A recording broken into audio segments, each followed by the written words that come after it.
What's up, hybrids? Welcome back to another episode of the Fandom Hybrid Podcast. This is Hanako, and I am here with Anthony, Lori, and Mike. And we are discussing the return of The Boys, Season 4, Episode 1. The boys Boys are is back in town. And good grief, they didn't miss a beat.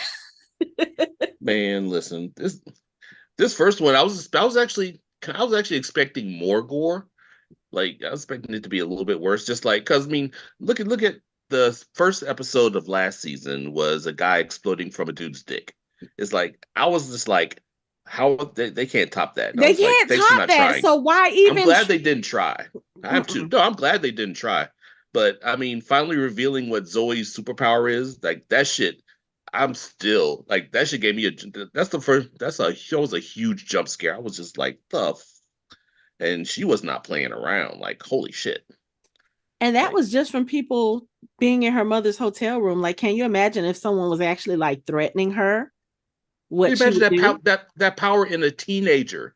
Like if she gets pissed off at a dude, at one of her classmates coming at her, she's gonna turn him into Swiss cheese. Can you imagine? I made the mistake of eating while watching the episode. You should know better. Have you not learned from 3 seasons? 3 seasons. I forgot. Don't eat. They don't unless you have a strong constitution. Like don't try that. Well, see, I was predicating now the fact that I've seen all 12 seasons of Bones, but no. Good idea. I don't think there's some things you just can't prepare for. And I get what you're saying, Mike, because I was kind of expecting a lot more in this one too, as far as the gore. I mean, it's not like it wasn't gory because, like you said, Zoe, which is Victoria Newman's daughter, you know, we saw in the last season, she injected her with V, and apparently her superpower is that she has these. They're not tentacles. I don't know what you want to call them. Are they tentacles? They're tentacles. Okay. So she has these tentacles that come out of her mouth and she kind of destroys people with them. So she killed 2 fake Secret Service agents. And took Kimiko's arm. She kind of squeezed Kimiko's arm off, which is it just me, or did Kimiko not have did she have regenerative blah blah yes. blah? Let me try it again. Yeah, did she have regenerative? Why can I not say this? Regenerative. Regenerative. Yes, she did have regenerative powers. That's how she recovered from Stormfront breaking her neck. Yeah. It's different. It's different. Breaking your neck and I mean, she basically did the Deadpool thing. I mean, they had the baby hand and everything. That was awesome. Right. I love that. Well, given we haven't ever seen her lose a body part.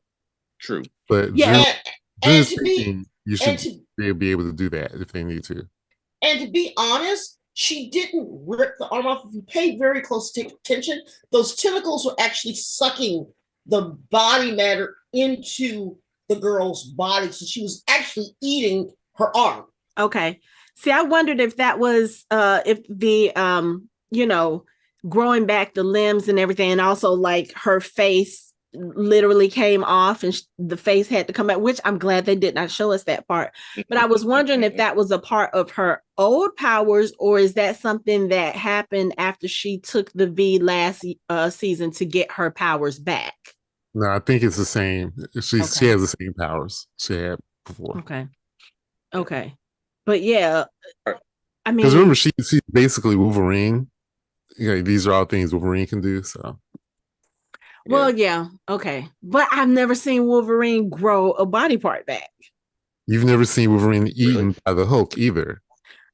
Oh, and bust and regenerate and bust through his death. Yes. Wait, back up. What? Yes, this is in neither here nor there. However, I can confirm that what they said was true. So visual I just got from that was something I could have done. He got a stomach ache, and Logan busted from his stomach like Alien. Yep, pretty much. Yep. And Professor X has like a file on how to take care of all his X-Men, and the one for Wolverine is decapitation, and he's like, he's still not sure if that would work.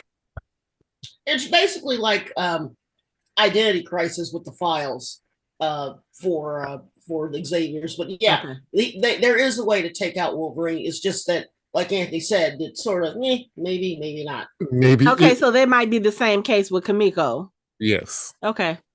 All and right. Deadpool, and I mean, thing. Deadpool just has a heightened version of Wolverine's healing factors. Okay. Yeah. All right. Well, getting back to the boys before we get on a tangent and get into the weeds. So I'm gonna go ahead and try to get some of the, I would say, more gross aspects of the episode out the way. I really did not need to know how long Homelander's pubes are. Like,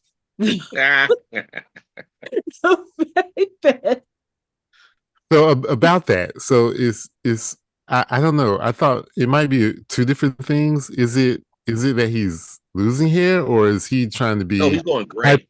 He's hyper vigilant about leaving his DNA in places. No, I think what the issue is, if you listen to if you look at his behavior throughout the episode and then you listen to what Sage tells him, I believe the problem is he's aging. Okay. And I think that's something that he's not familiar with as a suit, because I mean, we know that Homelander is pretty much invincible for the most part. Like, we haven't seen anything that can kill him yet. But the fact that he is losing hair, which, you know, for us regular humans, that's just a sign of aging. Like, we shed hair every day. But the fact that he's losing the hair, like Sage says, his stylist has been coloring his hair more often. And what did she say? He has an enlarged prostate.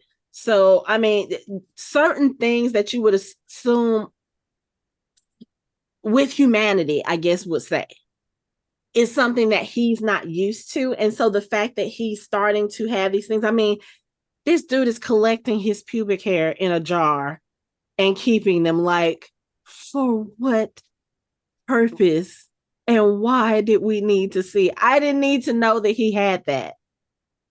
You don't need to add. I mean, there's no explanation for keeping your pubes unless you don't want people to know that he's aging or to get DNA from it. It's like, this I thought. It's one of those two things, either the aging or he didn't want his. It could be both. He doesn't want his DNA lying around because of what has already happened with. Yeah, but I don't think anybody's trying to kill him, and that's a good way for them to figure out how to kill him, is to get his DNA and break it down and figure out a way in there to kill him. So yeah, but he's in Vought Tower, so well, not the first. I think the first part that we saw, they were in the hotel because Robert Singer and Vicky Newman just won the election, so they were in whatever hotel they were having for that. But I think it might be a common.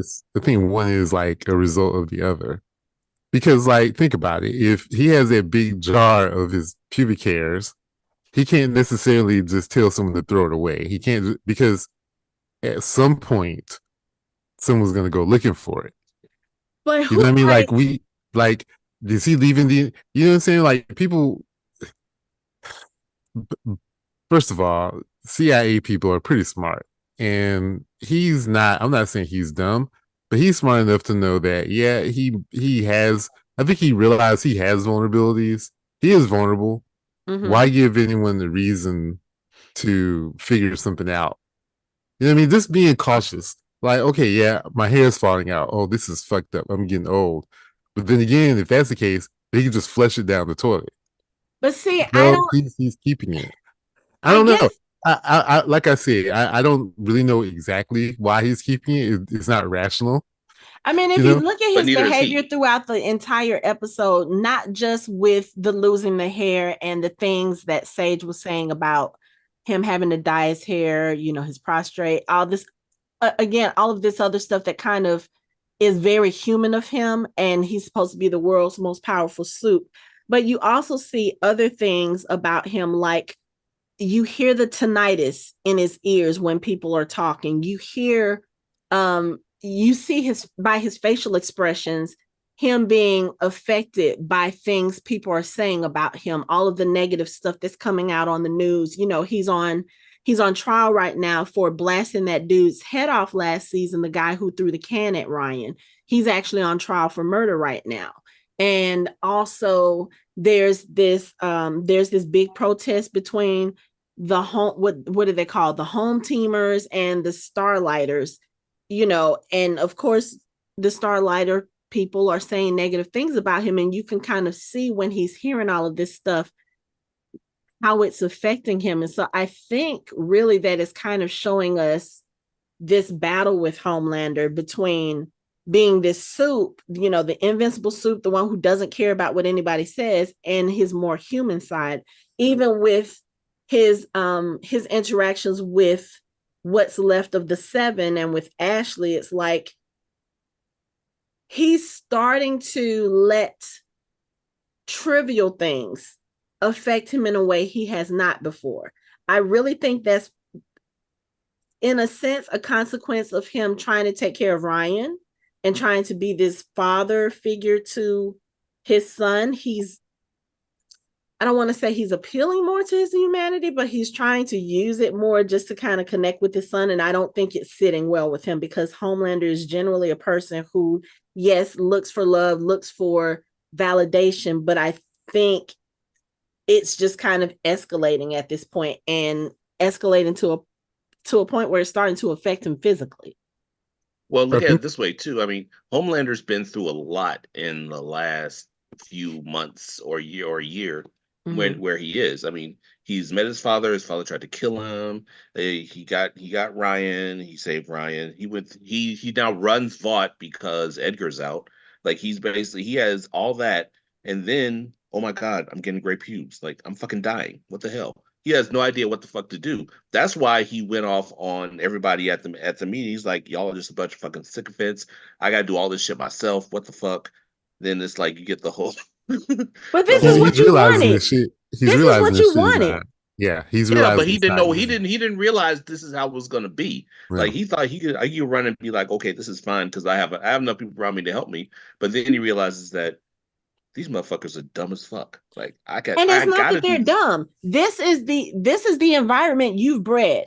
Anytime someone disagrees with you, you kill them, or you beat them, or you humiliate them.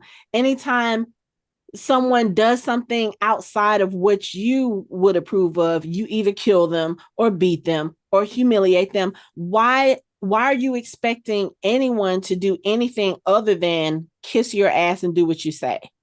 He's Homelander. That's what he expects. He doesn't know any better. This is how his mind works. It's like he doesn't understand why, but he still does things to prove why. But he doesn't understand that because that's how his mind is wired. It's like he's not wrapped too tight. We already know this. We know that this guy is not all there. Is not all there, and he's not only is he not all there, he's clever enough to cover that up and still function. And it's just like, that's a fucked up combination, because you'll be like, why is everybody stupid? And why is everybody doing all this? Then you chastise people, like you said, for doing shit, for speaking up, standing up to you. So it's like, I mean, it's like he's going to be in this vicious cycle for a minute. That's why he went to get Sage, because he needed somebody outside of whatever that circle was to actually tell him what the fuck is up.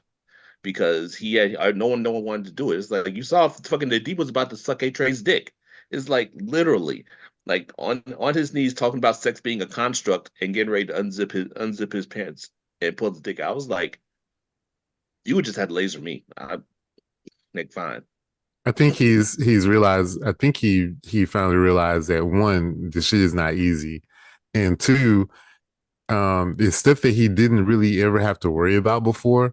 Like, Edgar at least had people tell him, these are the possibilities. You know, this is possible outcomes, or maybe we should do this, and giving him ideas, or thinking, you know, okay, this is what I want to do. How is this going to work out? He doesn't have that, because whatever he says, you're like, yeah, that's great. And he's like, you know, this is not going to work. Like, this is not sustainable. And even after he said that, Ashley is still like, she still did it. Like, come on, people. And being in, I can understand his frustration. Like he really, if he genuinely wanted someone's advice, he's not going to be able to get it.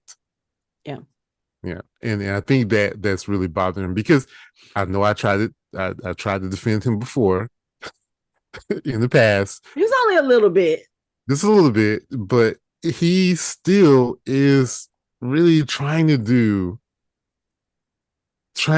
what he thinks is best, and he realizes he can't do what he thinks is best if no one is telling him what he's doing isn't going to work. Yeah. And he realized that. I hoped he would realize that when he got rid of the entire security team, which if they had the security team and put Numbnuts Squid Lover in charge of security, then the whole thing fell apart, right? If come on, and all it would take is a little thought. He didn't think about it. He's just so into the moment, and then you realize, oh crap. I've gotten myself in this bad situation now. Right. Now I want to fix it. And I don't know how to fix it. And these people aren't helping me in fixing it. Yeah. I'm Not Squid Lover is going to be one of my new screen names. I'm totally stealing that. That shit is fucking hilarious. I can't. Okay, we're going to step away from First of all, I also want to say this since I brought up Squid Lover. You know, this dude, Homelander seems like he's omniscient, like he hears everything, sees everything. You can't tell me he doesn't know this dude still has a squid in his apartment. Oh, of course not. Okay, you know he does. Yeah. Okay, just making sure. I mean, he'll probably bring it up at the appropriate time. I mean, but because I mean, even if you don't know it, if he hasn't heard it, I don't know. I think he knows. I mean, he knows it would be one of those things that he would know, that he would look, because if the dude says I got rid of the squid, the first thing he's gonna do is check. Right. Or wait, is a squid or octopus? I think she's octopus. Oh, I need to change my screen. Ambrosia. Ambrosius. Ambrosius. Shout out to what's her name? You know who does the voice? Yeah, it's I can't. It's what's her name? Just say it, because it's Talia. No, Tilda Swinton. Damn. Yeah, it's freaking Tilda Swinton. Shut up. Yeah, that's why it sounds so familiar. Shout out to Tilda Swinton, just making an appearance and shit. Okay, look, fucking Ancient One. It was, we can take our love poet. I'm like, oh god. And think I had truly forgotten about that, and then I was like, "Oh, okay." You forgot about what? I forgot about the squid. How'd you forget about that? How? I haven't watched it since the last season, and I didn't watch Gen V, so I have I was just literally when they did the recap, I was like, "Oh yeah," and then I was, "Oh yeah." So no, I haven't watched. No, Herogasm is permanently fused in my brain. I can't get rid of some of those images. That wasn't even Herogasm because it was. That was after. He had during Herogasm. That was Herogasm. Starlight walked in on him and he turned around and he was getting serviced by an octopus. Right. That was I'm sorry. I'm just thinking of, was it Tommy? Poor Tommy. He's screaming as he was swallowing him. Like, no, it wasn't Tommy. Yeah, what was his name? What was his name?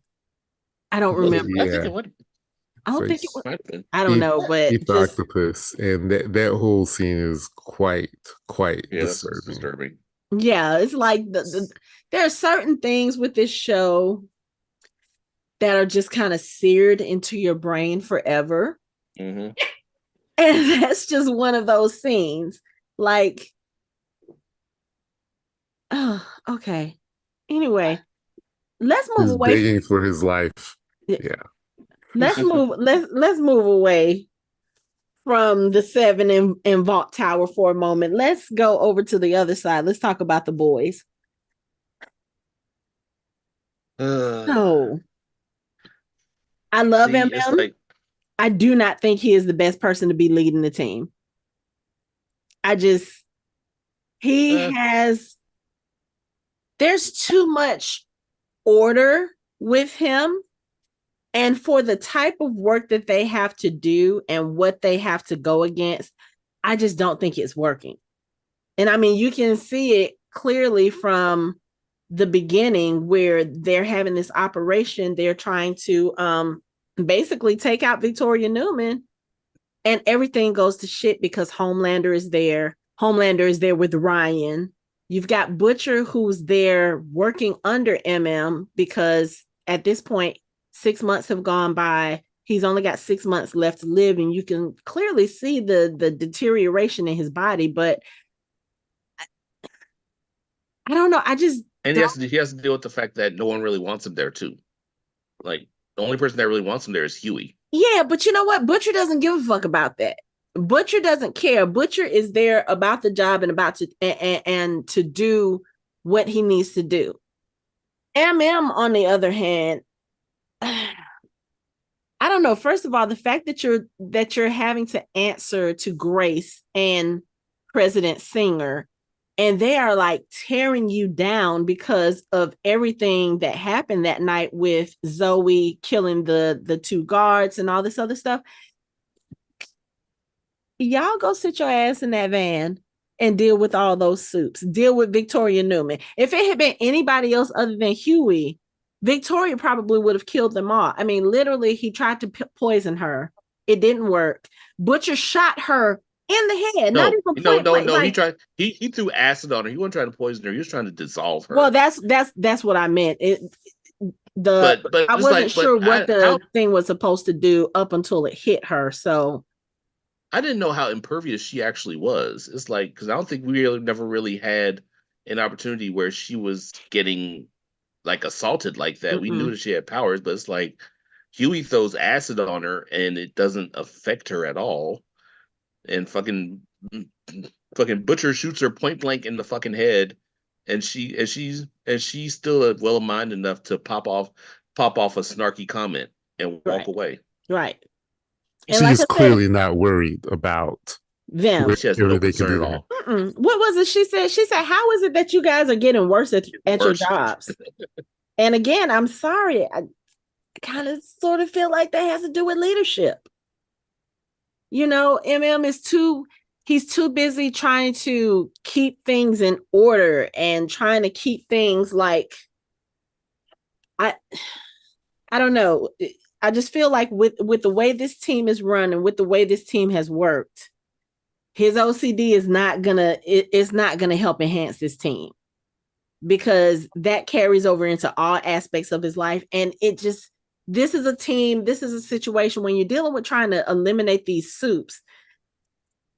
Order is not going to help them. They need a little bit of chaos, because that's how they get things done. And I don't know. I want to like this season, but I don't know. Something about the whole situation is not sitting right with me. I think that I like him as a leader from an analytical and an organizational standpoint, but from a do whatever you have to do to get the job done standpoint, that's Butcher all the way. That's not him. That's not who Mother's Milk is. And it's like, you need like you just said, you need somebody, you need chaos like that on your team, possibly leading your team, getting them to do things that otherwise they wouldn't do. Like, for example, last season when the Deep put that whale in front of him and Butcher just took the boat and went through the fucking whale. It's like, Mother's Milk probably would have been like, okay, maybe I can go around it. But Butcher's like, fuck that shit, go through that bitch. And that's something that Mother's Milk wouldn't do. But it's like effective, and it gets the job done, and you can move on to whatever you got to do next. And that's the kind of mind state that Butcher has. So you're right. That's the kind of, especially dealing with soups, you have to have that kind of mind state, because the soups are unpredictable. They're not going to attack in a civilized fashion. They're not, they're very unpredictable. They're very wild. And you kind of have to be able to look at the situation and say, okay, so if I was this soup, how would I react? What would I do? That's kind of sort of why even last season with Butcher and Huey working with Soldier Boy, that's one reason why that partnership kind of sort of worked, because Butcher was willing to say, okay, you know what, if it was me, I would do this, I would do this, I would do this. So this is how we're going to approach this situation. And Marvin can't do that. And not only that, but he's also like officially CIA now. Right. You're playing by somebody else's rules, somebody who is not in the trenches like Butcher has been, like the rest of your team has been. Grace can tell you what to do all she wants from behind the comfort of a chair and a desk. Singer, he's kind of sort of putting himself out there by working with them to try to get rid of Victoria Newman, but he's not going to sit there and do it openly because Vicky will pop his head. Right. So it's like you're listening to people and you're following the rules of people who don't know what it's like to get their hands dirty in regards to all of this. I mean, Grace might be able to do it, or she might have been able to do it 20 years ago. She's not going to do it now. Yeah. And plus it's like the Supes already have the advantage on them of having a superpower. The only advantage that they can have is being random. They have to have that certain amount of randomness to actually be able to compete. It's like, if a super expects you to come straight at them, come at them from behind or from the sky. It's like, do something that they don't expect, and you have to have someone who specializes in that instead of someone who's more tactical and organized. So I don't know, but it also, I mean, Butcher, for all his faults, he really kind of sort of kept the team together. And it's very clear from this first episode, the team is all over the place. You know, you've got Huey distracted now because of the fact that his father has had a stroke. And not only that, at the end of the episode, we see who comes back but his mom, which was weird. Annie is dealing with she's trying to work with the Starlight. I say not be Starlight. Right. She's trying not to be Starlight, but your supporters are Starlighters. You have Starlight House. Like, you can't distance yourself to the point where you're not involved because you want to distance yourself from the Seven, distance yourself from this character that you've created. But the character that you've created is the one that started the movement. You know, so she's going back and forth trying to figure this out. Like I said, you've got Marvin, who is trying to lead this group and not successfully. You've got Kimiko and Frenchie kind of off doing their own thing. And let me talk about Frenchie for a bit. So you have this situation where Frenchie, they've kind of sort of introduced a new love interest for him in this episode. It's this guy named Colin who works for Starlight House, someone that he met in, I think it's Narcotics Anonymous. Met him, got him a job at Starlight House, and it's obvious there's an attraction there. And I don't have a problem per se with who the romantic interest is. It just, for me, it kind of sort of felt a little forced, especially when you spent the first 3 seasons kind of building up this possible romance with him and Kimiko. And even though, yes, they kind of tried to explore that last season, realized, okay, yes, we love each other, but we don't love each other in this kind of way. Okay, I get it. That's fine. But it's like you went from 3 seasons of that buildup and of that bond and that relationship to this episode where not only does he have another love interest, but also the dynamic between Kimiko and Frenchie, I feel like, has also changed. And it's just very weird, and it almost feels a little forced to me. So I don't know. I don't know if anybody else felt that way, but I was like, okay, I don't mind him having another love interest, especially since given who Frenchie works for and what he does, that love interest is probably not going to last long because he's either going to leave or he's going to get killed. But still, it's like, give us a little bit more of a buildup than a 40-minute episode. It seems like I've only watched the first episode, and I was going to compliment the writers because I feel like the pacing, they seem to like started pressing the brakes to kind of slow things down. Compared to what they've done in previous seasons, everything seems to be like back to back to back, fast paced. It seems like the approach this time is to sort of slow it down, take his time. But then they took some shortcuts, like with Frenchie and this other guy, because I feel like they have been building up this relationship between Kimiko and Frenchie, like it was heading towards something. And then for her to say, well, we're not together. And then I was like, they weren't together. And she was like, actually, no, they haven't. They weren't together at all. They kissed, and the kiss was very weird for both of them. And then after that, she got, or rather, Frenchie got kidnapped, and they had all of that stuff. So, she's the one that got she got jacked. She got kidnapped from her hospital room first.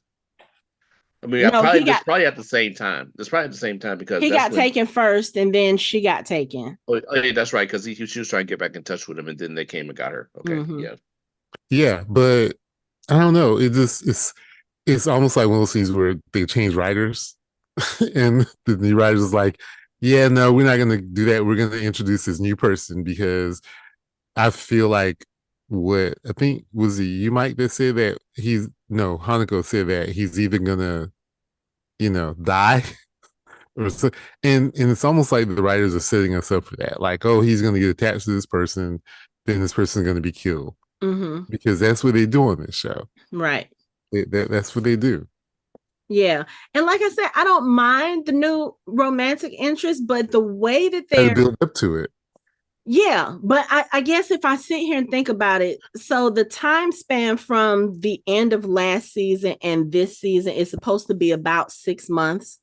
So I guess if this person, depending on how long he's been working for Starlight House, maybe there's been some off-screen interaction with him and Frenchie, and that's what they're showing us.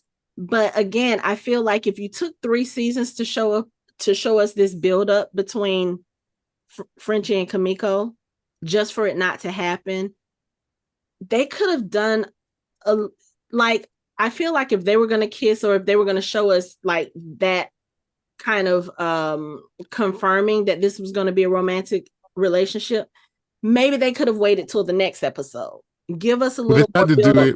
They tried to do it through dialogue. They tried to do it through, because Kimiko says you've been spending a lot of time with him in the bathroom. Right. So I think you're supposed to know that wasn't the first time they're in the bathroom together. That is something that has been happening. Yeah, and I get that, especially with the way the body language, but I want to see the buildup. Right. I know that The Boys is not a show about romance. I get it. But again, you took 3 seasons for this other potential to build that up. Just give us a little bit more, because okay, yeah, I kind of like this Colin from what I see. He apparently is very clearly into Frenchie, and we see that Frenchie is really into him, especially once the riot starts happening and Colin starts getting protected. You see Frenchie like, no, and and he's going like really about to put his life on the line to save this guy. And I'm just like, if he's that important to him, give me the build up to it. Yeah, but my problem is the setup for us to watch him die. That's my problem. Is like the only reason why we are doing this is because they want to give us a moment where he dies, and then Frenchie's going to go running to Kimiko, and then they're going to have a relationship.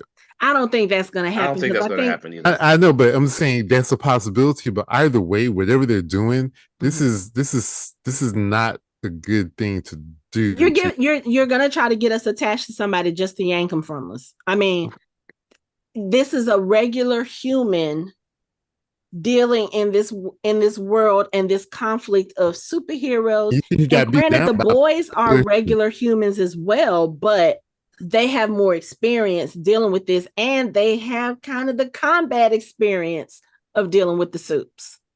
Colin has neither one of those. And I just don't see them bringing him into something like this. So basically what you're introducing him as is a liability for Frenchie. Dead man walking. Well, look, I mean, here's the thing. It's like they actually, I agree they should have spent more time developing it before it. But I mean, like Anthony said, they kind of did it in dialogue where they give you the inference that they knew each other in Narcotics Anonymous, and that's a really intimate setting. It's like you get to know a person pretty quick there. Like, you know, they kind of spill their guts about their life and tell a whole lot of things that you wouldn't normally know just from a regular conversation. So that's a pretty deep connection right there, where they're trying to accelerate things, even though then they go from that to Frenchie apologizing for bringing it up, and then them almost touching fingers on the sink, and then, you know, the whole, just like everything else that they brought up. So it's like, yeah, it is kind of accelerated, but it's like it just seemed like a kind of a throw off thing to me. I was just kind of like, I don't really care. Like, okay, he has a boyfriend, cool. I don't care. Yeah, and like I said, I don't mind him having a boyfriend, and it's so weird because there are people. Tomer, the guy who plays Frenchie, he posted something on his Instagram about the new season being out, because they released, you know, the first 3 episodes a few days early. And so he posted something about season 4 being out, blah, blah, blah. Hope you like it or something. And somebody had the nerve to go in the comments and said, man, I was liking it until they assassinated your character. Like, when the fuck did Frenchie become gay? I'm like, dude, there has been like bisexual subtext with Frenchie since the first fucking season. What show are you watching? But I don't get, there's a whole lot of, I mean, even with, even with the Acolyte, with everything else that's going on there, it's like they're mad that the witches are lesbians in there. And I'm just like, why do people think that? Okay. Why do people, hold on. I just want to know why people think that introducing something that is in real life is bad for a TV show. Like, TV shows work of fiction. It's like, it's more realistic that there are gay people in the world of a TV show than saying that there's not. If they say there's no gay people there, then that's even worse. And I don't think that's the issue. I think the issue was they're looking at it as, again, kind of going back to the conversation we just had, you built up this kind of sort of relationship between him and Kimiko for 3 seasons, and then in their eyes, they're like, all of a sudden, now he's gay. And I'm like, have y'all not paid attention to anything about Frenchie's backstory? Like, he's made several references about, especially when he was working for what's her name, and when he was hanging out with what's her name, Cherie, and all those other people. Like, he's made several references to the fact that Frenchie pretty much didn't give a fuck. He was fucking women, he was fucking men, he was probably fucking both at the same time at some point. Right. So but you know, also online, there are people who are just now with the beginning of season 4, they're like, oh, I'm so sick of this woke shit. I'm so sick of them doing this. I'm like, geez, what show have y'all been watching? Obviously, they haven't been paying attention.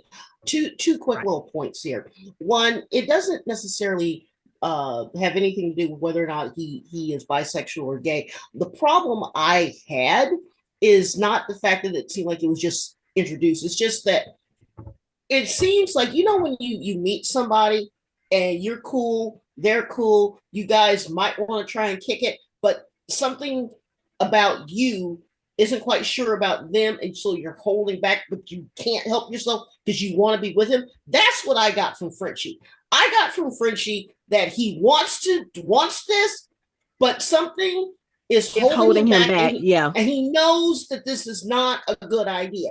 Now, real quick, probably because he know this dude finna die. I mean, that's true. I do feel like he is holding something back. But again, like I said, it could just be that he feels like, oh, I don't need to get in a relationship, because at least if him and Kimiko had decided to progress into a relationship, one, he knows that she can take care of herself.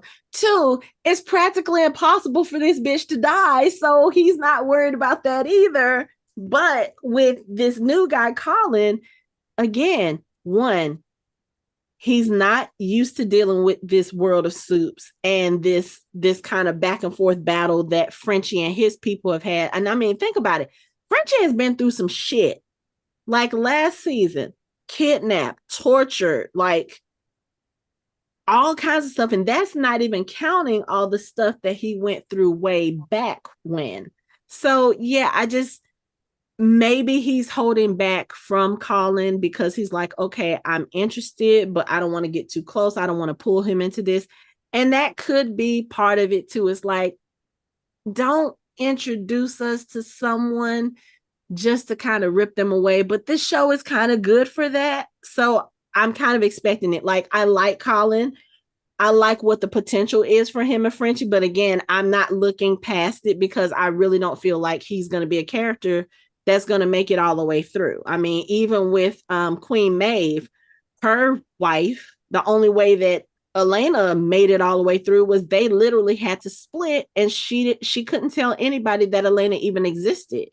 And you saw what happened once Homelander found out about it. It was like, oh, I've got to protect you. I've got to keep you safe.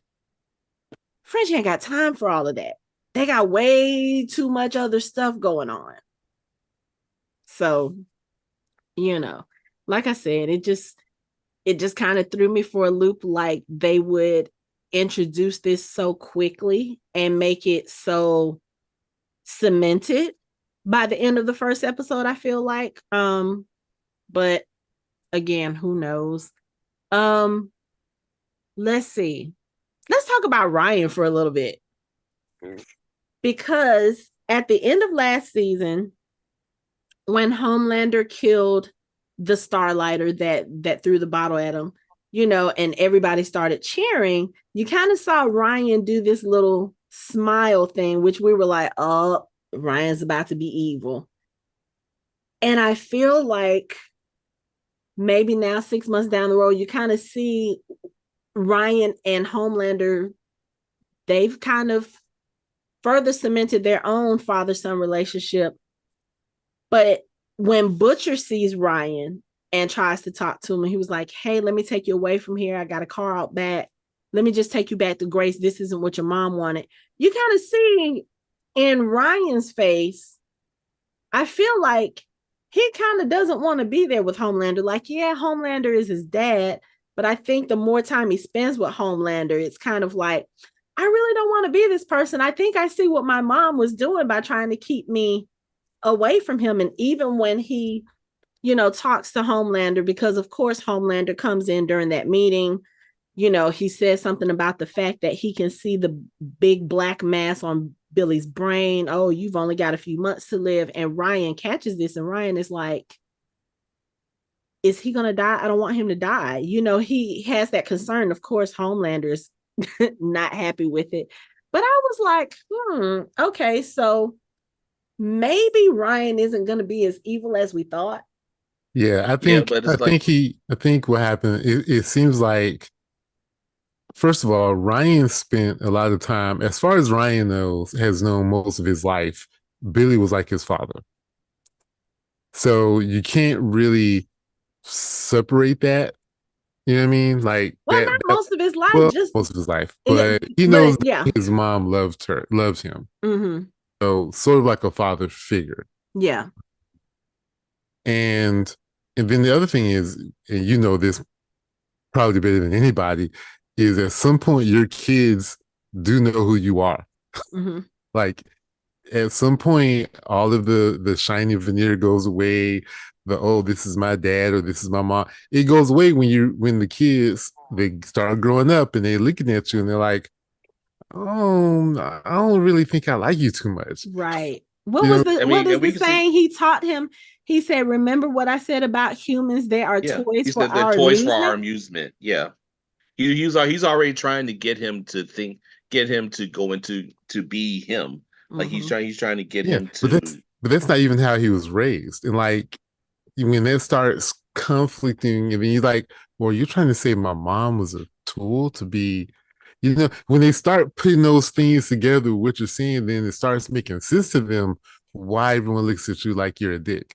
Well, Homelander doesn't have any practical child rearing things to refer to. It's like he was brought up in a freaking lab. I know, but I'm going to go back to how I know I defended him in the past before. He's trying to do the best that he can. He thinks he's being a dad. He's being a jerk, but in his mind, this is what he wanted. Like in his mind, I wanted a father. I didn't have a father. Right. I'm a father, so this is how I would want my father to be with me. And but I feel like he's also trying to raise the humanity out of Ryan so that he doesn't have the same issues that he has Homelander has as an adult. Yeah, I feel like because Ryan is younger. I don't think he's that smart. I think he's just trying to make sure Ryan doesn't grow up feeling like he felt. I don't think he has anything about getting rid of the humanity. Well, not like intentionally, but he wants Ryan to think like him, to act like him, he basically wants to teach Ryan that you are superior to these little peons and you need to start thinking that way. And you see that with some of the things that he says, but even when Ryan starts expressing things that are contrary to what Homelander thinks, you can see how much it bothers him on his face, and you can see how much he doesn't like it. And I was like, oh, this is not going to be good, because he's pulling a Nolan. Basically what he's saying is humans are pets. These things are beneath us. You don't need to think about them. You don't need to be concerned about them. You are so much above them and better than them. And I just don't think that's going to work for him with Ryan, because Ryan was raised for 12 years with a human mother, not knowing anything about superpowers, not knowing anything about the superheroes or the supers. So I think he's going to start having a problem with Ryan going forward. Because I mean, you can also tell Ryan is not that impressed with everything. Like Homelander's trial ends with him getting a not guilty verdict. They're sitting there supposed to be celebrating with milk, by the way. And I was like, Homelander is about to try to, teach his child this fetish he has. But and Ryan's just sitting there like, okay. See, the problem is this. Homelander is assuming that because he's Ryan's father, that Ryan is automatically going to do and say and want to be just like him. He's discounting that not only did he have a human race, he had a mother who the child loved dearly. Okay. His mother instilled in him a value set that you can't erase overnight. Okay. And not only that, he's never going to forget the lessons that she taught him, especially about Butcher. Okay. So he's running around saying, it's like a showpiece. This is my boy. Look at my boy. But he's not if you look at him, he's not emotionally connecting to the fact that, that's your kid. But guess what? You're his dad. You got to take the superhero out. You got to be dad. Yeah. Don't tell him they're peons for us to step on. Hey, maybe you don't want to tell a 12-year-old boy whose superpower is that and try to indoctrinate. Maybe you want to say, hey, okay, I wasn't in your life for the first 12 years. Hi, my name is Richard. How are you? I know it's not his name. Hi, my name is Richard. How are you? I'm your dad. What's your favorite color? What's your favorite food? Do you like baseball? Start with the basics. Get to know your kid. Yeah, and that's what Butcher did when Ryan was with Grace. And when they had the conversation, Homelander's asking Ryan, he was like, we're supposed to be celebrating. What's wrong with you? And Ryan doesn't want to answer. He was like, son, we're supposed to be honest with each other. You have to tell me everything. He was like, he said the line that just icked me out. He was like, we have to be honest with each other so that we can merge into one. I was like, that just sounds so wrong. But I get what he was saying. But when Ryan says, he was like, I don't want Butcher to die.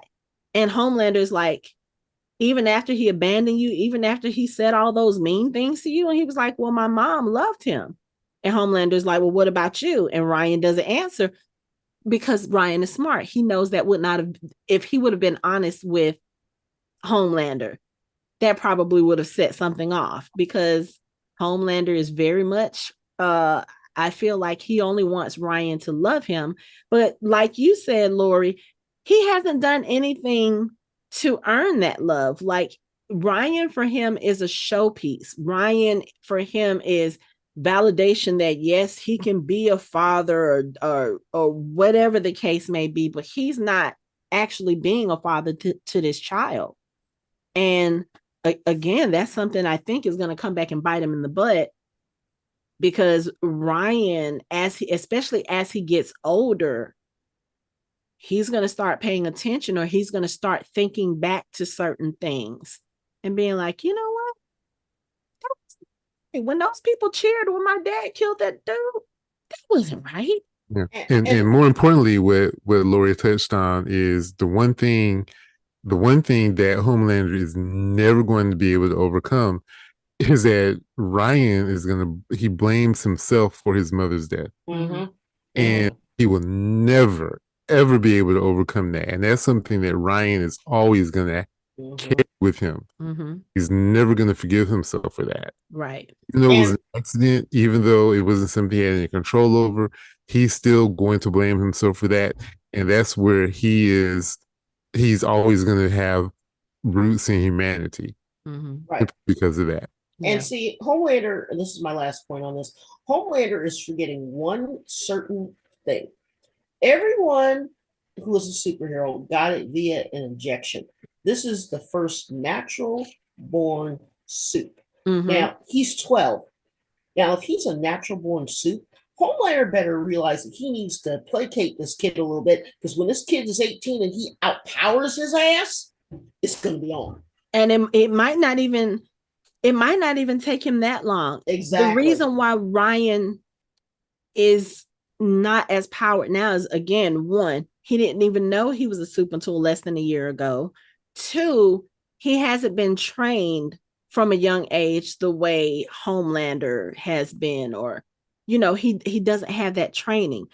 If he gets proper training, Homelander better watch out, because if he pisses Ryan off the wrong way, I mean, like y'all were talking about his mom's death, that was an accident because Stormfront was trying to kill his mom. That was an accident, and he did that much damage. Imagine what he could do if he was doing it on purpose.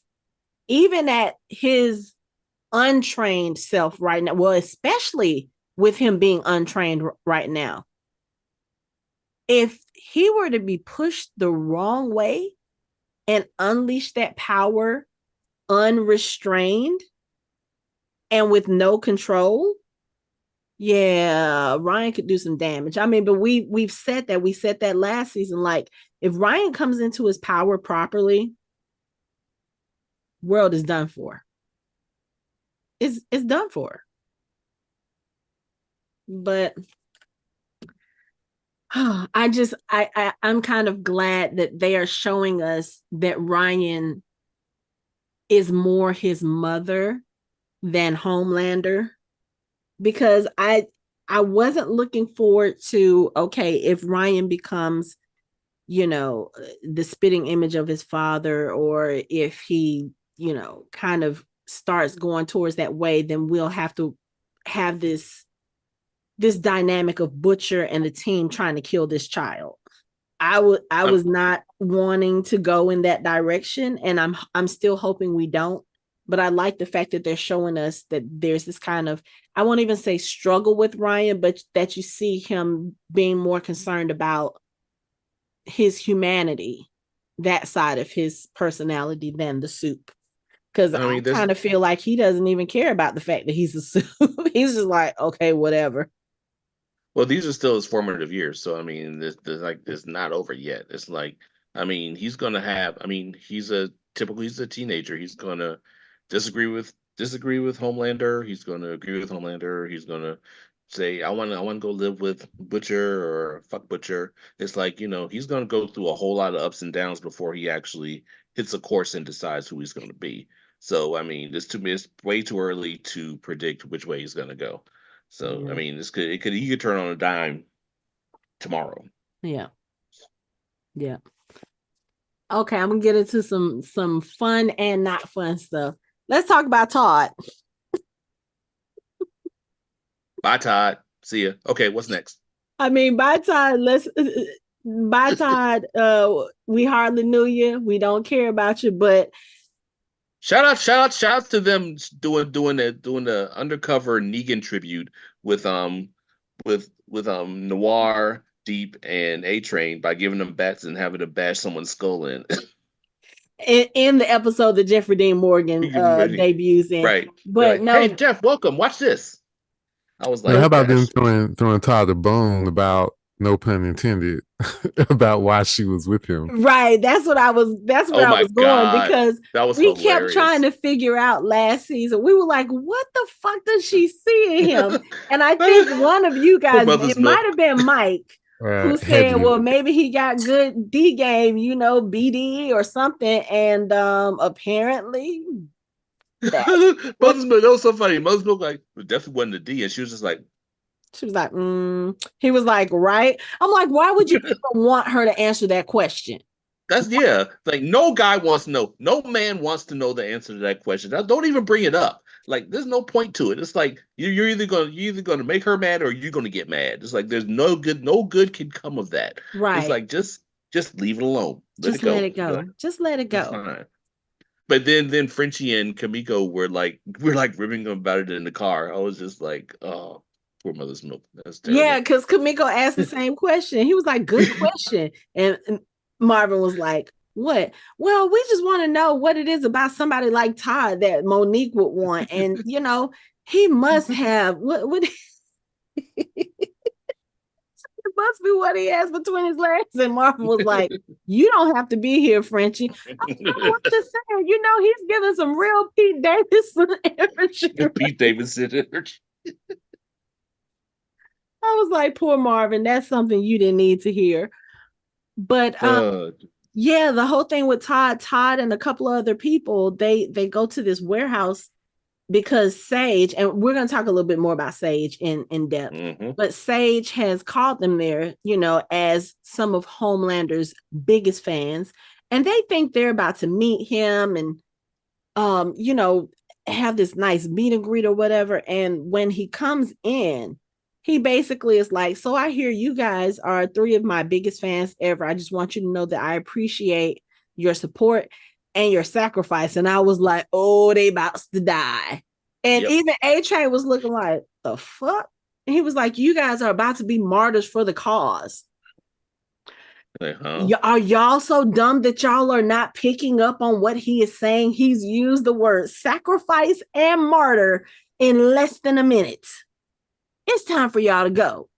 But by the time they realize this, the Deep has already pulled the bats out of the bags.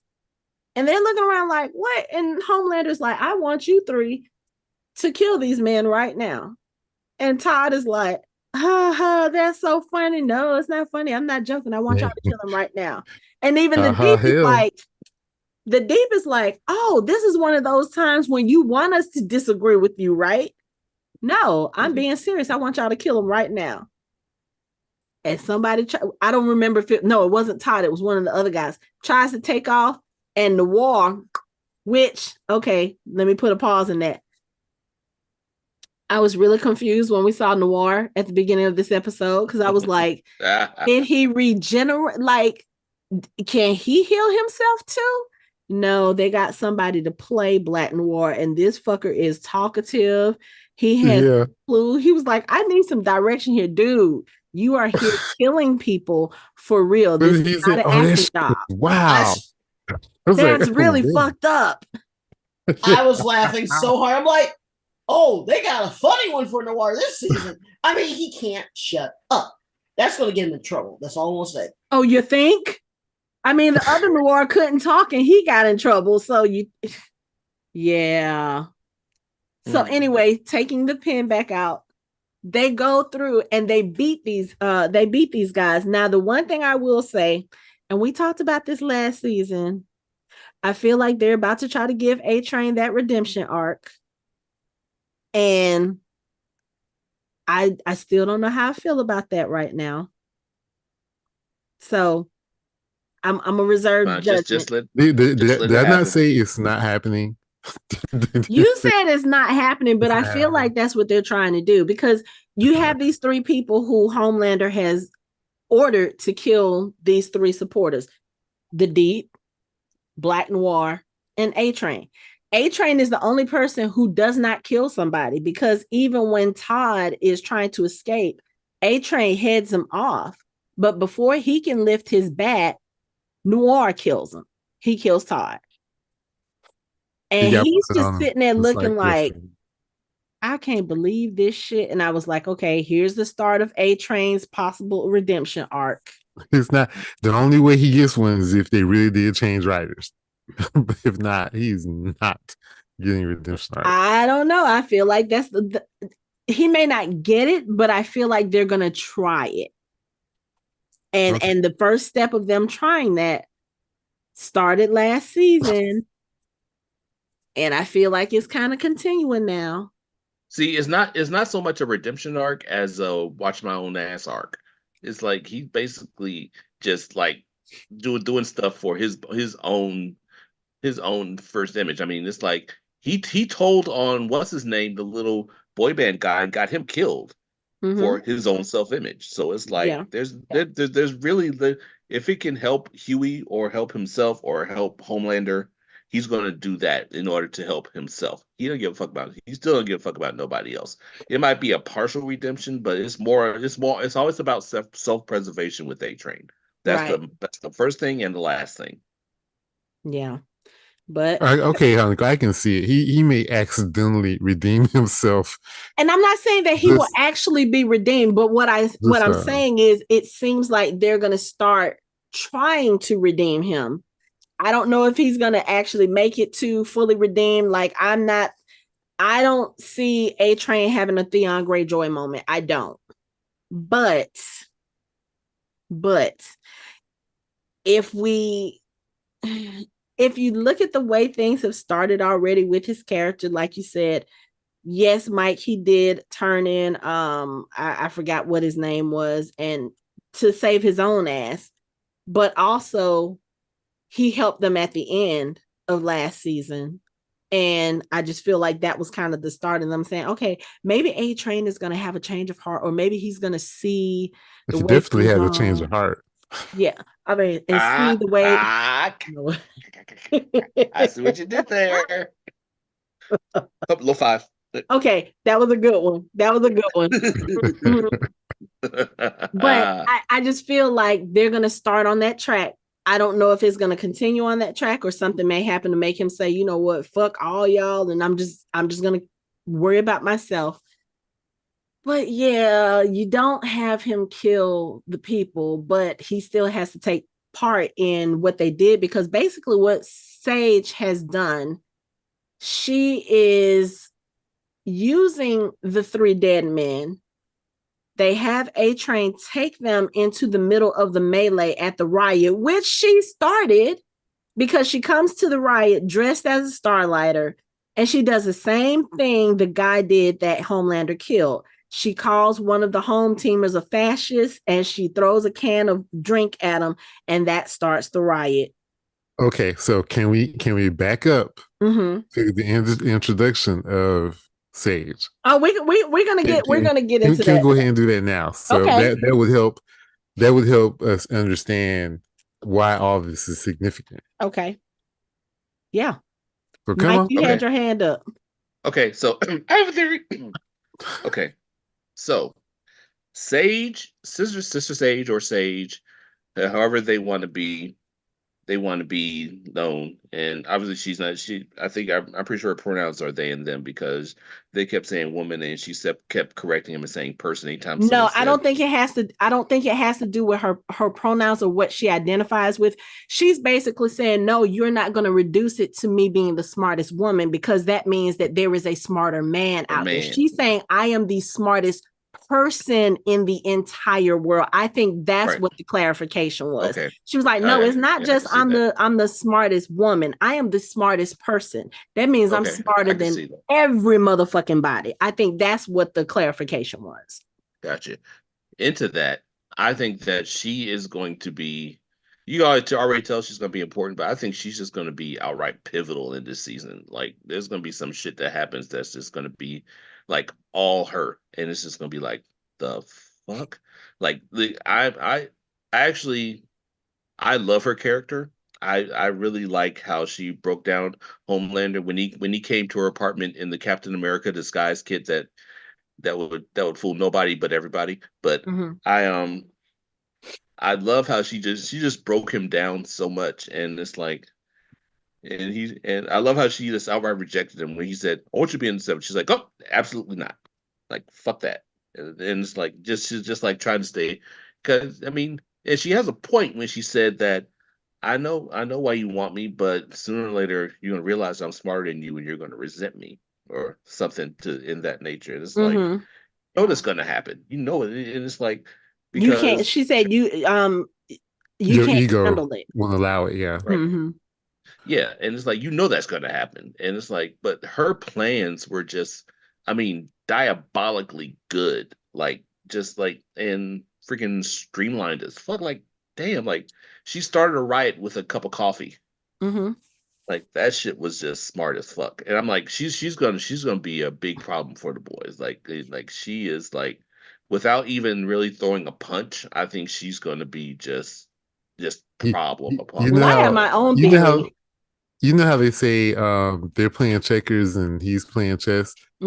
I feel like they're going to be playing chess and she's playing a completely different game. That's kind of how I feel. Backgammon. She's playing backgammon. I feel like, because even though Homelander has come to her and he's asking her how to help him be on top, be better, not be bored with obtaining everything that he has asked, I kind of sort of feel like she might be playing him to her own ends. Oh, you know she is. Like, absolutely. You know she is. Like, okay, I can help you achieve everything you want, but at some point when you get to the top, I'm going to pull the rug from under you and I'm going to be on top. That's kind of the vibe I'm getting.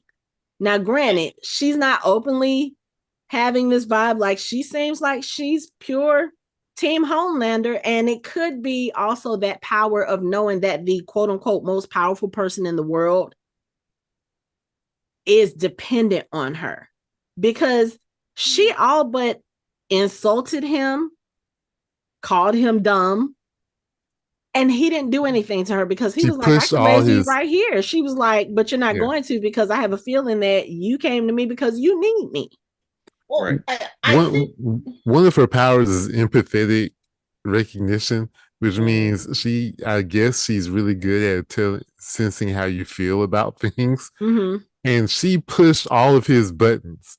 Like, she pushed them all to see, because she was probably like, okay, if he's going to kill me, he would have done it already.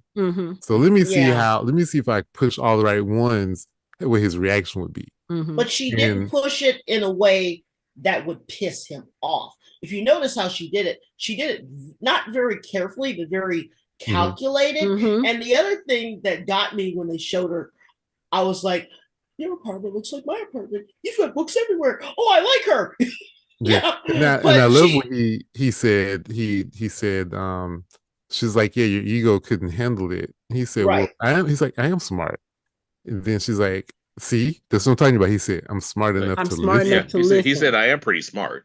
He said, I'm smart enough to listen. And that's very important. But see, if she's the smartest person in the world, the first thing that came to mind was, oh God, don't give us another Curtis. Okay. That's all I was thinking. But, Mr. Terrific. But my thing is that the way when he came to her I started thinking about this after the episode.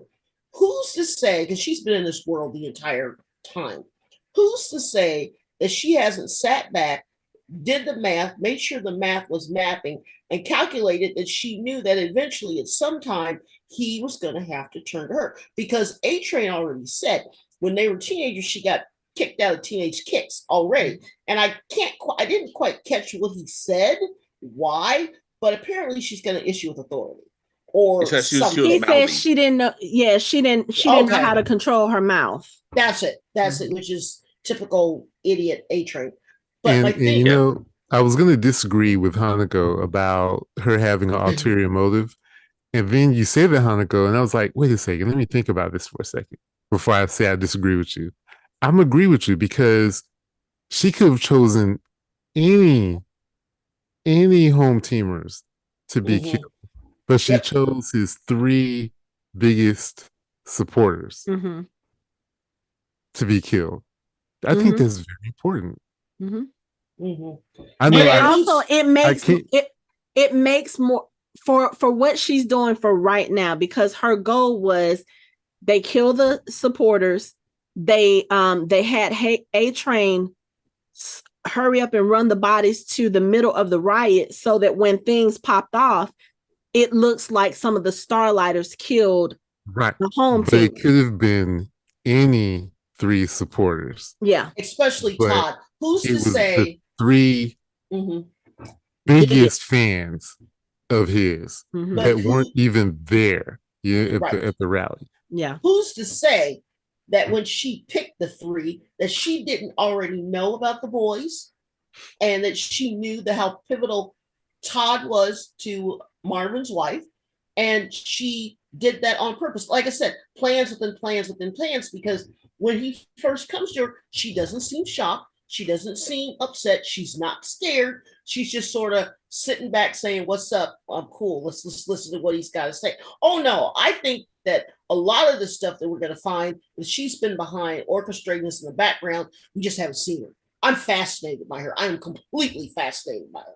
No, I think when he came to the door, I think she said, yeah, she said, I'm shocked. I'm not easily surprised. So, yeah, I think that was unexpected, but she seems like the type, if she is as smart as they say she is, she's the smartest person in the world. That means her mind is always working.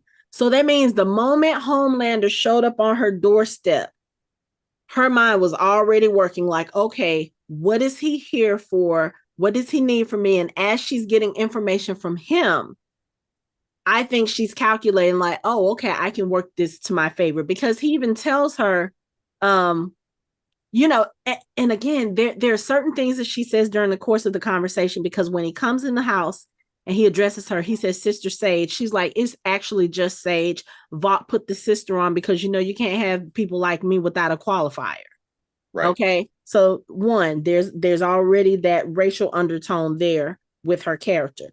2, when he asks her, he says, I want you to be a part of the 7. And she was like, hell no. And he's like, why not? She said, because y'all are not about to put me in one of those, what did she say? Racially suggestive something, spandex uniform. So again, that is coming into the conversation. So you can't tell me that someone who is that cognizant of the racial disparities within Vought as a company, you can't tell me that she's about to be the person to create this white savior or to enhance this white savior. You get what I'm saying? So I just don't see her being like, oh yeah, I'm going to be the genius mind that puts Homelander on top of the world and in charge of everything. You really think she's going to do that? I don't think so. She's going to build him up to where she needs him to be. She's going to get him to trust her explicitly. And then she's going to, I feel like she's going to be the one to bring Homelander down in a sense. Yeah, she would be the only one that could figure out the exact way to destroy him. I think she's going to try, but I just think that because they've already said that the fifth season, the next season is going to be the last season, so I'm not expecting it to happen this season. But it'll be interesting to see, like, if Homelander gets wind of it, or if he figures it out, or he gets wind of it, like how he reacts, or when it happens in the scheme of things. Like, so because I still haven't read, but I meant to get the omnibus and read through it, but I haven't had a chance to yet. But I haven't read the comic, so I don't know like how much she actually figures into. I think they have now deviated from the comics.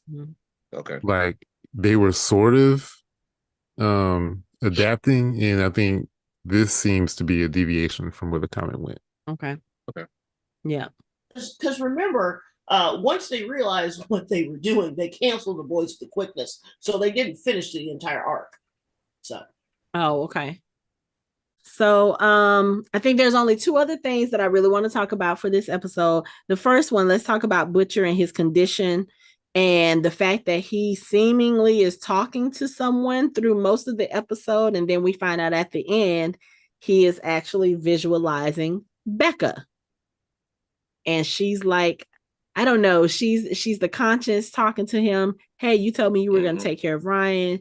You look like you're about to fuck Huey over again, because he meets with Vicky Newman after he tries to shoot her. And he was like, hey, I need your help. You need my help.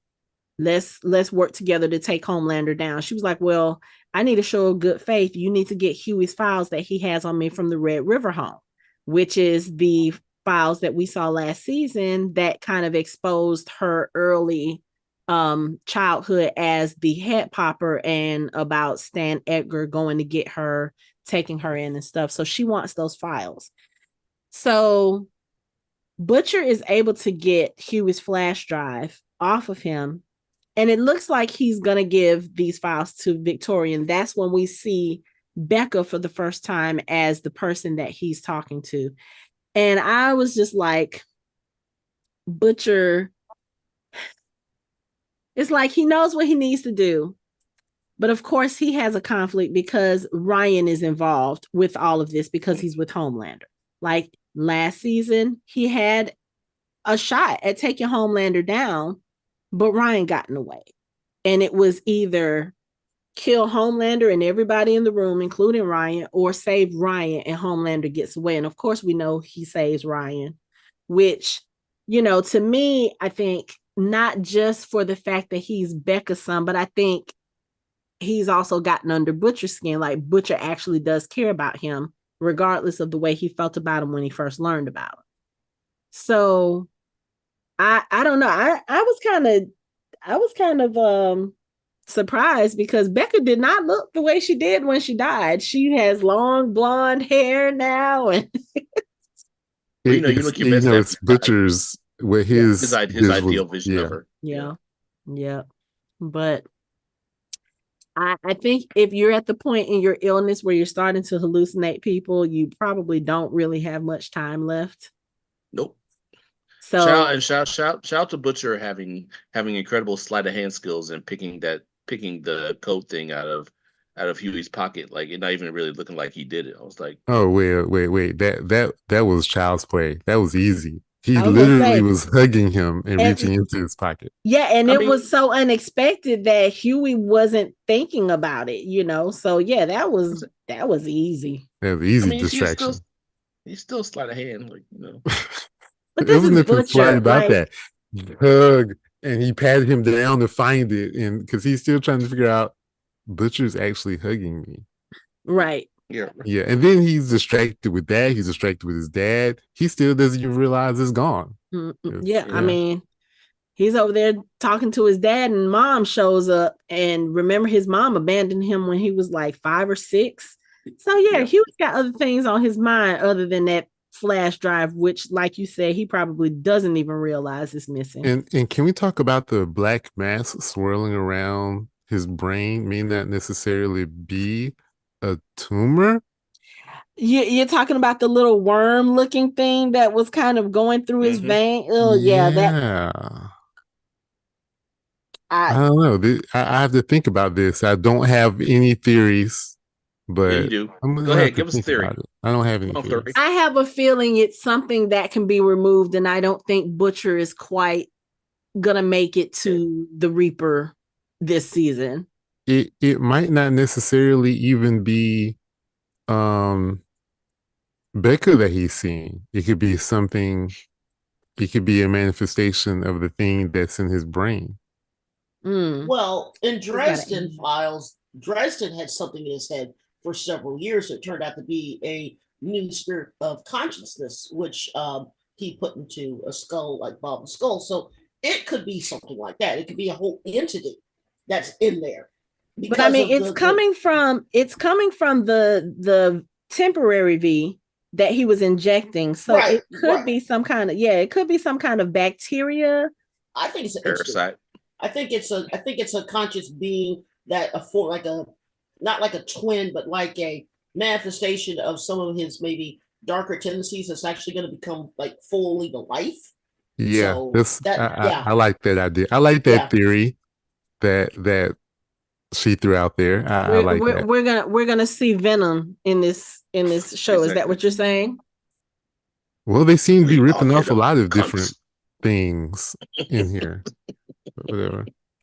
Well, not ripping off. They're making references, paying homage. It's homage. They're paying an homage. They're paying homage.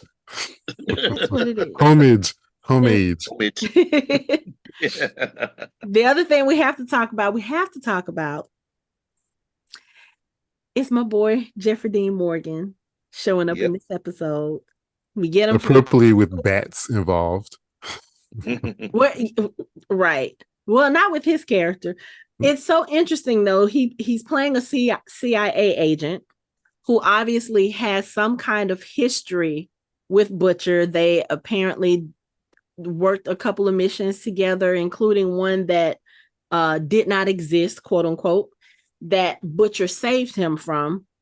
But he comes to Butcher, talks to him about the fact that Butcher has now been kicked out of the boys, which Mallory was like, yeah, people seem to think you still have something to contribute. I don't. I was like, oh, she is really pissed at him. Really pissed. But I have the feeling his character, we don't get to see him much in this particular episode, but I have a feeling his character is going to not necessarily come between Butcher and the boys, but if Butcher's relationship with the boys right now is as fractured as it seems, then he may offer Butcher a different alternative to get Ryan back, to destroy Homelander. But my question is, at what cost? Because we already see these CIA agents in this particular show, they don't do nothing for free. And there's always a different agenda. So my question is, what does Kessler, that's his character's name, Joe Kessler, what's Kessler's end game? Am I the only one that thought, because it was established after he threw up in the alley that he was talking to an invisible friend. Did it occur to anybody else that they thought that Kessler was the invisible friend? No, I didn't get that. You mean like when he came in that was no, I didn't get that. I think Kessler because I was like, because when they started talking about the mission where he pulled him out and he didn't name his son after him, I was like, I kind of got a weird feeling like, did he make it out of that mission? I didn't get that. I think when he was at the beginning and he was talking, I think that was his manifestation of Becca that he was talking to. I know. I mean, that's what I was saying. Like when it was revealed later, I was like, okay, then that's that. But it's like at first, I was kind of thinking like the movie A Beautiful Mind, where the main character was talking to Paul Bettany's character, and he would like appear, then he'd disappear, and he'd start talking to regular people.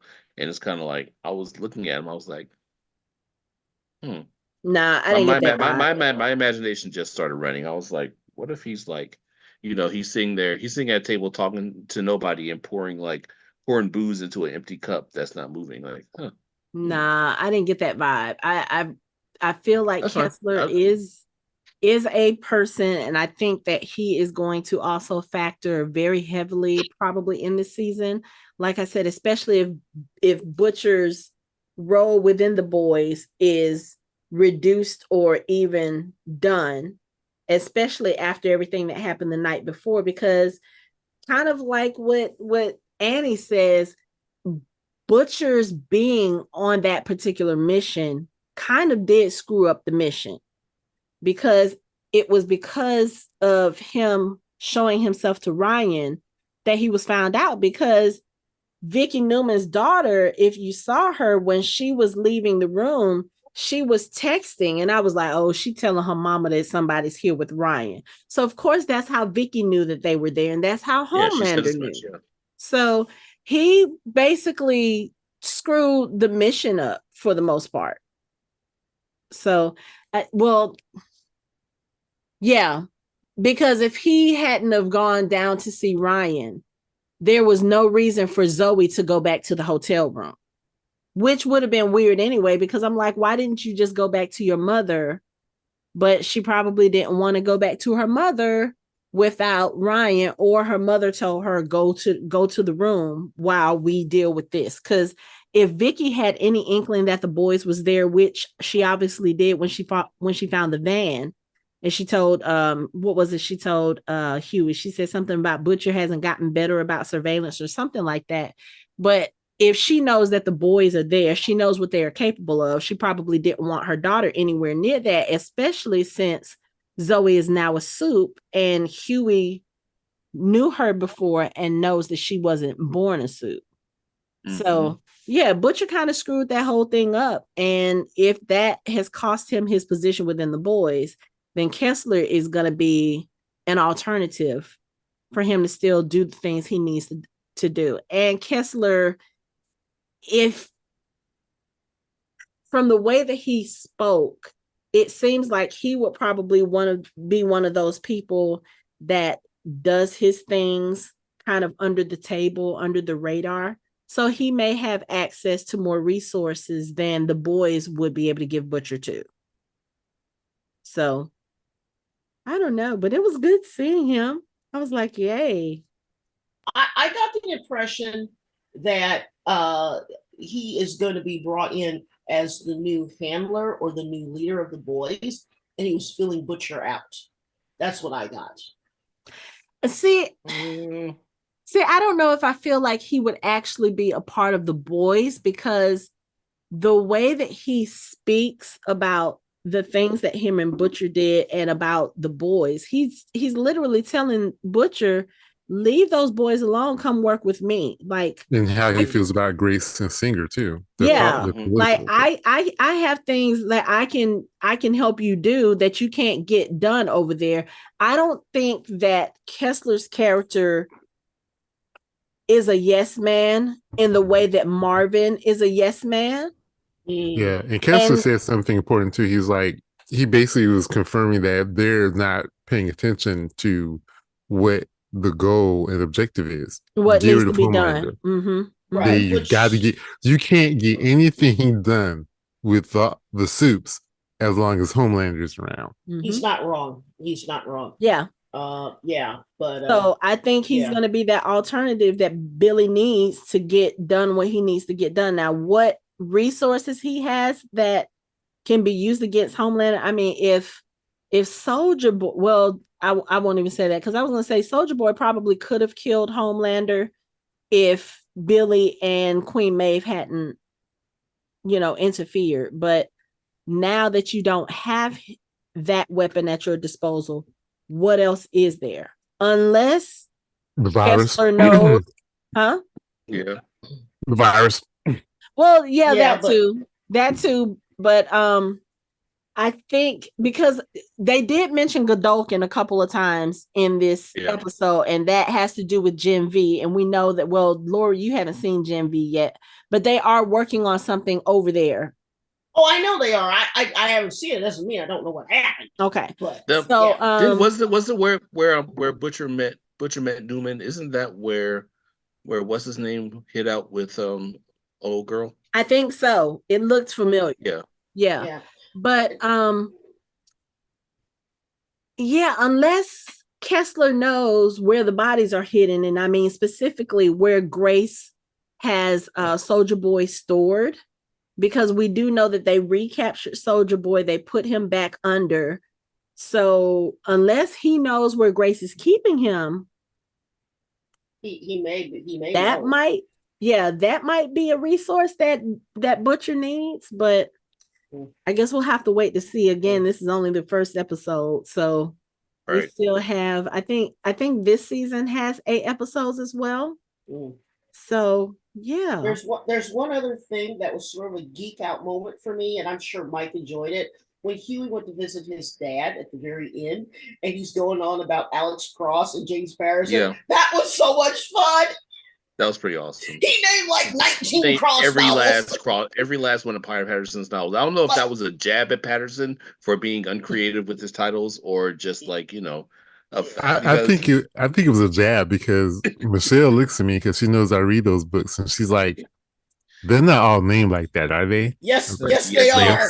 Yes, they are. And the thing is, triple cross, double cross, yeah. Triple cross my heart, you know. Cross my heart. See, he didn't say Alex Cross, which is a really good one. Is that the one where they go down to South Carolina for the trial? Because I love that book. Yep. And I love the subplot of the weird guy in Atlanta. But my thing is that I'm sitting there and I'm going, oh, this is just so cool. This is just so cool. But they named quite possibly some of the worst Cross novels that they could have named. I mean, these books are bad. Well, maybe that's why they named them, because Huey has such a dislike for them, or just for the conversation. So maybe that's why they named the worst ones. Read Crisscross. It will definitely make my point. Well, what happened with James Patterson ran out of nursery rhymes, because he started with Along Came a Spider. True. Right. And then he just started cross books. So shout out to Simon Pegg for making the easiest money this season easy. Yeah. Like, lay there, have your mouth open, have a 2 minute action. Because the funny thing is, he's the season regular this season, isn't he? I think they bumped him up to season regular last season. I think so, yeah. Yeah, he was in more episodes last season, yeah. But it's like, I mean, shit. Give money while you can get it. Because as soon as Huey's phone said Dad, I was like, oh, we get Simon Pegg. This should be good. So. Yeah. All he had to do was record a voicemail and check. Thank you. And lay down. And lay there. Take a nap. He might have been asleep for real. Hell yeah. See, that couldn't have been me, because I snore. I would be like, Mike. Oh, sorry, my bad. Yeah, the second easiest acting job was the black girl from Warehouse 13. Huh? She showed the one girl that ran the inn on Warehouse 13. She was part of the team. She showed up like every 5 or 9 episodes, and she would say 2 lines. One season she got to be evil for like 3 episodes, and then she went back. I know who you're talking about. You said, well, who was she in this? Oh no! I was saying she's just saying second easiest acting job ever was her. Oh, I got you. I'm tracking. That's pretty easy. Yeah, just to get there. But yeah, going back to the episode, I think it was a strong start to the season. Not as much gore as we were expecting, right? But that's not necessarily a bad thing, because I think after a time, and we know it's coming. We know it's coming with this show, because it's the boys. You know, you're gonna have to do something to top an 11-foot penis. There's just no way you're gonna. You gotta top it. That's what she said. But anyway. Hi-oh. Yes, ma'am. But yeah, I think they started out strong. They gave us kind of what we needed with the characters, and kind of to see where the season may start going. We do know that the boys are divided right now, and not just Butcher from the team, but all of them kind of have their own things going on. So it's going to be interesting to see how can keep the team together, and for them to do what it is they're supposed to be doing. That's going to be, I think, interesting. And then the addition of Sage's character, like I said, she's being brought in as kind of a consultant to Homelander, but I really think that she has an alternative objective. So it'll be interesting to see how her character develops throughout. You know who she kind of reminds me of? And you'll be proud of me because it's a Game of Thrones reference. You know, she kind of reminds me of just like how she's moving. She kind of reminds me of Littlefinger. Look, you saw Anthony doing this. Yeah. See, I made a Game of Thrones reference. See, yay! So proud of you. But yeah, she chaos is a ladder. It is. Look, and so, she does seem like she's about to cause a lot of it. Mm-hmm. Oh hell yeah! Yep, it's gonna be dope. I can't wait. You guys have any final thoughts on this episode? Oh yeah, shout out to Ashley giving that smile when she thought the Deep was going to suck A-Train's dick. Man, I was like you already know Ashley. Ashley has some things that she does, which is like without sex shaming. I was like, she's into, and I'm like, okay. But yeah, she also is the type of person she likes seeing other people being humiliated. That too. So like especially when she had her fling with the director, where she was like say it. She was where they were doing it in the stall, and she was calling. Oh, you're talking about director. the newscaster? No, not the newscaster, the film director, the one with the glasses. Oh yes, I forgot about that. Okay, yes. Mm-hmm. That was dope. Now, shout out to Butcher sending a text of his butthole to Newman instead of the files from Huey. I really hope that wasn't his butthole and that he just got a Google image from somewhere, because I'm pretty sure he was still sitting there at the computers, and that's too much maneuvering, because that shot was very close up. It was very well lit.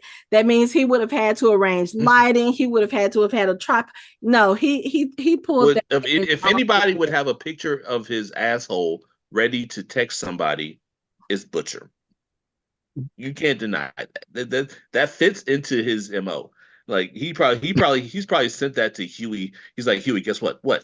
It's a picture of his butthole. He's like, God damn it, Butcher. He said fits into his MO. It fits into his MO. Shut up. God damn it. And on that note, that's it for our show. You can find us online at www.fandomhybrid.com. We are on social media, on all the social media. You can chat with us on our Discord channel. You can watch our videos on our YouTube channel, and you can listen to us on all major podcast streaming platforms. Thanks for listening. We hope you join the conversation next time. I hate you.